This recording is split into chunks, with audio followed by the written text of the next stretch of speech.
जंगल में बारिशों की वजह से तमाम पक्षियों के पास दाना, जंगल में सारा का सारा दाना ही ख़त्म हो गया है और मेरे पास जो जमा किया हुआ दाना था वो भी ज़्यादा बारिशें होने की वजह से तकरीबन सारा का सारा ही घर का घोंसले कच्चे थे और दरख्तों पे घोंसले थे। उनके लिए ये बारिश बिल्कुल भी अच्छी ना थी। एक तो उनके घोंसले कच्चे थे और दूसरा बारिश भी बहुत तेज़ हो रही थी। फिर स्वीटी चिड़िया तेज़ बारिश में कालू कौवे के पास जाती है। अरे चिड़िया, कौवे भैया, मैं आपके पास आई हूँ। आपको पता है कि जंगल में तमाम पक्षी बहुत परेशान हैं। एक तो जंगल में हर साल सावन में तो बहुत तेज़ बारिशें हुआ करती हैं, लेकिन अब की बार तो बहुत तेज़ बारिशें हो रही थी और रुकने का नाम ही नहीं ले रही थी। जंगल में बारिशें शुरू हुए कई रोज़ गुजर चुके थे और इस वजह से जंगल के तमाम पक्षी बहुत परेशान रहा करते थे, ख़ास तौर पर वो स्वीटी चिड़िया। स्वीटी चिड़िया का एक बेटा था जिसका नाम पिंकू था। जंगल में कुछ दिनों से बारिशें होने की वजह से जंगल के तमाम पक्षियों के पास दाना तकरीबन ख़त्म हो चुका था, जिसकी वजह से तमाम पक्षियों के साथ साथ स्वीटी चिड़िया भी बहुत ज़्यादा परेशान थी, क्योंकि जंगल में बारिशों की वजह से तमाम पक्षियों के पास दाना नहीं था और जो जंगल में दाना था वो भी ज़्यादा बारिशें होने की वजह से तकरीबन सारा का सारा ही गलकर ख़राब हो गया था और स्वीटी चिड़िया भी इस वजह से ही परेशान थी। स्वीटी चिड़िया मन ही मन में ऐसे सोचती है। प्यारे दोस्तों, क्या आपने मुझे सब्सक्राइब कर लिया है? और घंटी के आइकन को दबाना बिल्कुल मत भूलिएगा। जंगल में सारा का सारा दाना ही ख़त्म हो गया है और मेरे पास जो जमा किया हुआ दाना था वो भी घर बैठ बैठ कर खा लिया है मैंने। तकरीबन सारा ही ख़त्म हो गया। अब मैं क्या करूँगी? मेरा तो बच्चा भी बहुत छोटा है। मैं इसे घर पे अकेले छोड़कर दूर कहाँ जाऊँ दाना ढूंढने?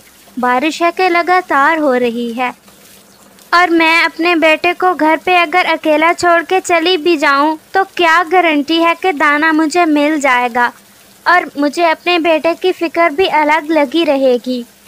और दूसरी तरफ वो कालू कौवा और शर्मीलो कौवे भी बहुत परेशान थे, क्योंकि वो तो थे ही आलसी।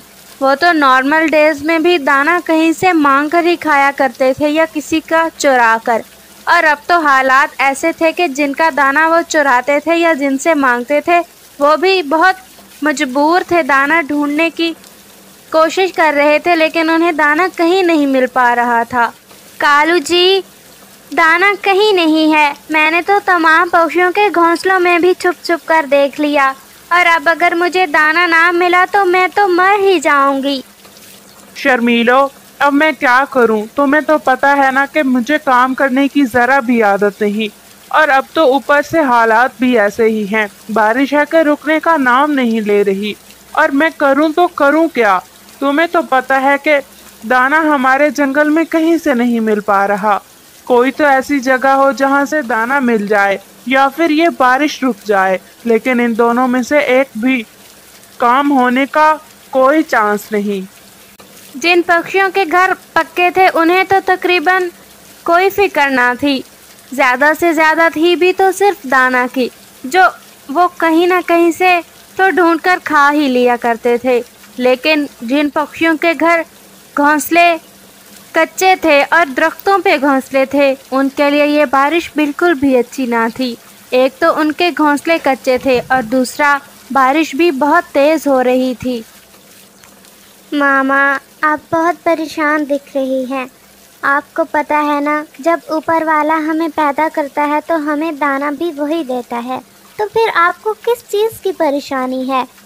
बेटा, वो तो तुम ठीक कह रहे हो, लेकिन हरकत में बरकत होती है। जब तक हम अपनी मदद आप नहीं करते तब तक ऊपर वाला भी हमारी मदद कभी नहीं करता। हमारी मदद ऊपर वाला तभी करता है जब हम अपनी मदद करने की कोशिश करते हैं, और रिज़ल्ट तो ऊपर वाला ही देता है ना, लेकिन मेहनत और कोशिश तो हमारा फ़र्ज़ बनता है। मामा, फिर अब आप क्या सोच रही हैं? बेटा, मैंने क्या सोचना है, यही सोच रही हूँ कि कौवे अंकल के साथ तुम्हारे कुछ बात करती हूँ। जी मामा, ये आप सही कह रही हैं। कौवे अंकल अब घर पे ही होंगे। और फिर स्वीटी चिड़िया तेज बारिश में कालू कौवे के पास जाती है। अरे अरे चिड़िया आप ही आई है, कैसे आना हुआ? कौवे भैया, मैं आपके पास आई हूँ। आपको पता है कि जंगल में तमाम पक्षी बहुत परेशान हैं। एक तो बारिश नहीं रुक रही और दूसरा दाना कहीं मिल नहीं रहा। तमाम पक्षी भूख की वजह से मर रहे हैं। चिड़िया आप ही, वो तो सब जानता हूँ मैं। मेरे पास भी कोई दाना नहीं और बारिश की वजह से भी हम बहुत परेशान हैं। तो अब आप क्या चाहती हैं, क्या कहना चाहती हैं कि हमें क्या करना चाहिए? कौवे भैया, हालात तो बहुत मुश्किल हैं, लेकिन मैं कहती हूँ कि हम क्यों न थोड़ी सी मुश्किल सहकर मेहनत करें और अपनी मदद आप करें। चिड़िया आप ही, वो किस तरह?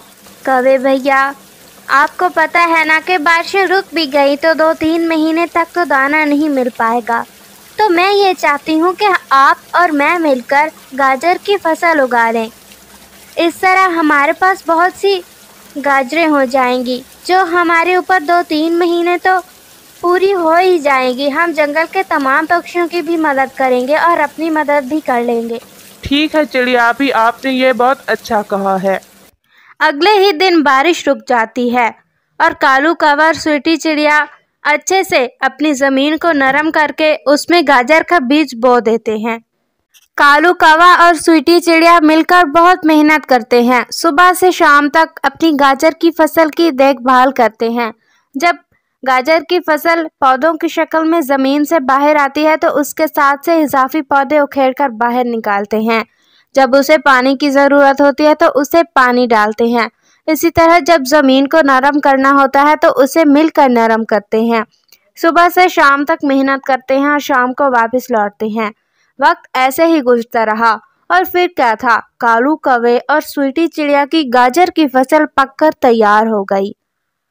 कालू कौवा और स्वीटी चिड़िया एक ही दिन जाकर गाजर की फसल को ज़मीन से निकालकर एक ही जगह पर 2 बराबर हिस्सों में तकसीम करते हैं और अपने अपने घोंसलों में ले जाते हैं। और फिर जो भी पक्षी उनके पास आता वो उसकी मदद करते। इस तरह स्वीटी चिड़िया भी खुश थी, कालू कौवा भी खुश था और उन दोनों की वजह से जंगल के तमाम पक्षी भी खुश थे।